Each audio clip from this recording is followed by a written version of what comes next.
आज हमने टॉपिक लिया है विधानसभा, तो लेजिस्लेटिव असेंबली। तो विधानसभा लेजिस्लेटिव असेंबली जो है, तो वो हर एक स्टेट के पास इंडिया की बात करें तो हर एक स्टेट के पास क्या होता है, खुद का विधानसभा होता है। तो ये हमने टॉपिक लिया है class 5, 6, 7, 8, 9, 10, 11, 12 civics, CBSE board, NCERT के रेफरेंस से। तो स्टेट गवर्नमेंट जो होता है, तो स्टेट गवर्नमेंट के पास 3 बॉडीज़ होती है, लेजिस्लेचर, एग्जीक्यूटिव एंड जुडिशरी। तो उसमें से जो लेजिस्लेचर है, जिसको कंट्रोल करता है, सुपरवाइज़ करता है गवर्नर, तो उसमें से जो बॉडी है लेजिस्लेटिव असेंबली, सिर्फ उसकी हम अभी चर्चा करेंगे।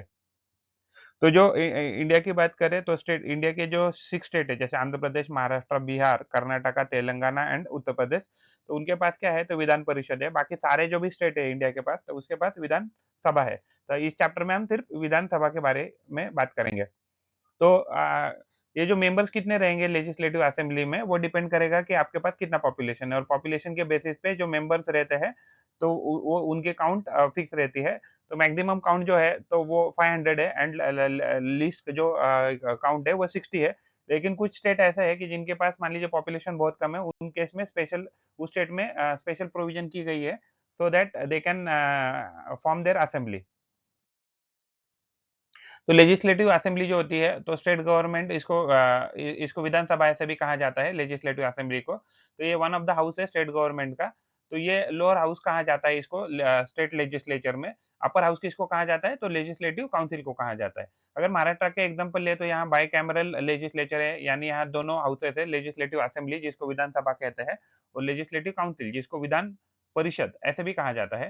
तो इंडिया में 28 स्टेट है, तो हर एक स्टेट के पास अपना विधान सभा रहेगा, और यूनियन टेरिटोरीज कितना है, तो 8 है।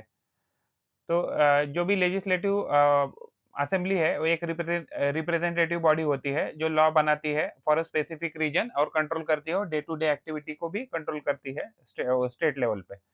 तो इंडिया जो है, तो इंडिया के सारे स्टेट के पास अपना खुद का विधानसभा है, लेकिन कुछ स्टेट ऐसा है कि जिनके पास लेजिस्लेटिव काउंसिल भी है। तो स्टेट असेंबली के पास पावर होता है टू क्रिएट और abolish legislative council of the state.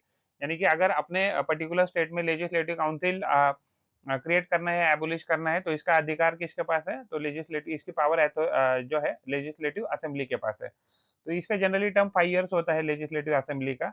लेकिन अगर मान लीजिए किसी कारणवश मान लीजिए मेजॉरिटी अगर कम है, रूलिंग गवर्नमेंट के पास अगर मेजॉरिटी कम है, मेंबर्स कम है, तो वो गवर्नर जो है, तो उनका जो ये है लेजिस्लेटिव असेंबली, तो उसको डिसॉल्व भी कर सकता है। तो डिफरेंट स्टेट जो होते हैं, तो डिफरेंट स्टेट के पास जो नंबर्स रहेंगे मेंबर के, तो वो डिफरेंट रहेगा, एंड वो डिपेंड करेगा पॉपुलेशन के बेसिस के ऊपर। तो अगर मेंबर जो है, तो मेंबर्स आर डायरेक्टली इलेक्ट किए जाते हैं by the people of the state through universal adult suffrage. यानी कि जो भी बंदा जिसका एज 18 से ज्यादा है, वो लोग क्या कर सकते हैं, इलेक्शन में वोटिंग कर सकते हैं, स्टेट गवर्नमेंट के इलेक्शन में।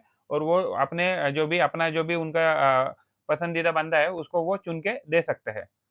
तो जो भी उन्होंने चुना हुआ बंदा है, वो स्टेट असेंबली में जाएगा, और अपना गवर्नमेंट फॉर्म करने की कोशिश करेगा, अगर वो विनिंग पार्टी से है तो।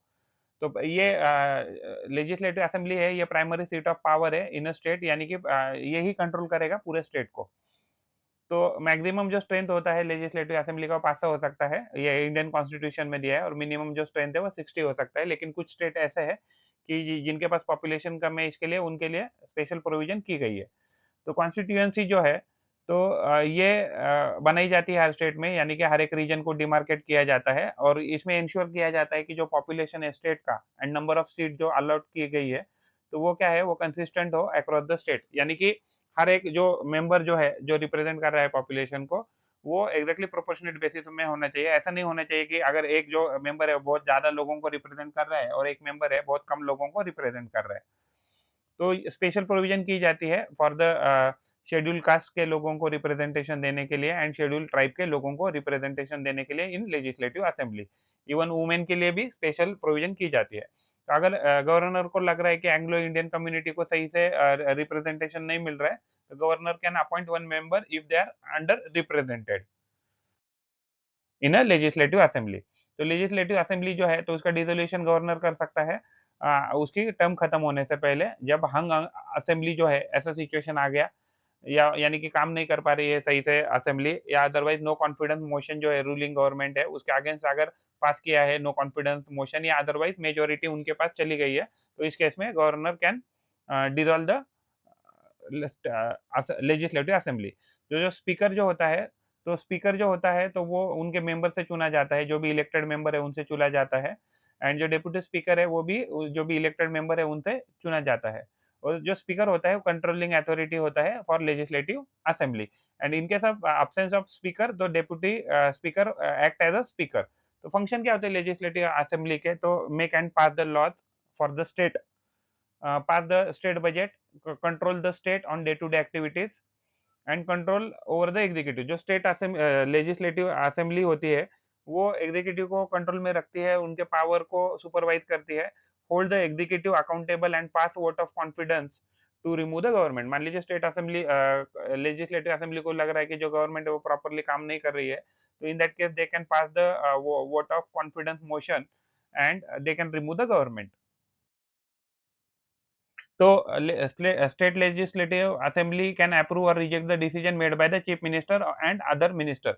यानी कि कोई मिनिस्टर ने या चीफ मिनिस्टर ने कोई डिसीजन दिया है जो लेजिस्लेटिव असेंबली को मंजूर नहीं है, तो they can reject that decision and even if if they like the decision they can approve the decision also. यानी कि दोनों उनके लेजिस्लेटिव असेंबली के पास ये पावर रहती है। तो आर्टिकल 168 क्या कहता है? Every state shall have a legislative assembly. Article 176 speaks about composition of state legislative assembly. Article 172 speaks about the term of the legislative assembly, ये जनरली 5 इयर्स होता है। आर्टिकल 173 कहता है कि अगर मिनिमम जो भी मेंबर बनना है जिसको भी लेजिस्लेटिव असेंबली का, तो उसका एज जो है वो मिनिमम 25 इयर्स होना चाहिए।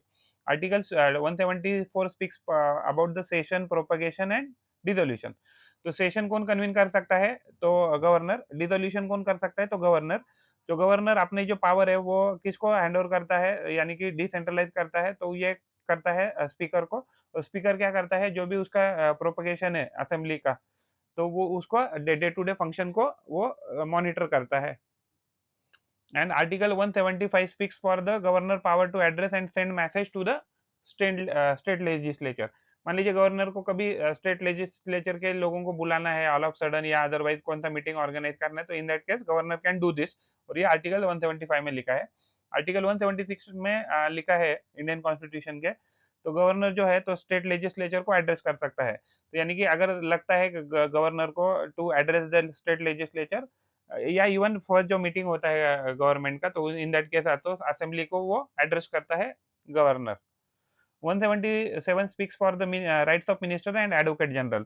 तो यानी कि राइट्स एंड रिस्पांसिबिलिटीज के बारे में 177 में लिखा है। इवन एडवोकेट जनरल जो है, यानी कि एडवोकेट जनरल एक ऐसा ऑफिसर होता है गवर्नमेंट का कि जो स्टेट गवर्नमेंट को एडवाइस करता रहता है on legal matters in a state. तो article 178 speaks about the speaker and deputy speaker, यानी कि उनका रोल्स रिस्पॉन्सिबिलिटी क्या रहेगा, अथॉरिटी क्या रहेगा, उनका अपॉइंटमेंट कैसा होगा, तो इसके बारे में आर्टिकल 178 स्पीक्स। तो ये कुछ प्रोविजन है इंडियन कॉन्स्टिट्यूशन के आर्टिकल के साथ। तो ये these are related to state legislature. तो जो भी प्रोविजन होगा स्टेट लेजिस्लेचर का, तो ये एज पर द इसके ही होगा प्रोविजन के। क्योंकि कोई भी अगर वो एक्टिविटी करते हैं कि जो इसमें नहीं आता है, इंडियन कॉन्स्टिट्यूशन के रेफरेंस से नहीं आ रहा है, तो वो action will be considered as a null and void, and that action will not be considered, mean that action will be considered as a null and void. अगर आपको इसकी पीडीएफ चाहिए तो आपको ये इसके डिटेल्स दिए हैं।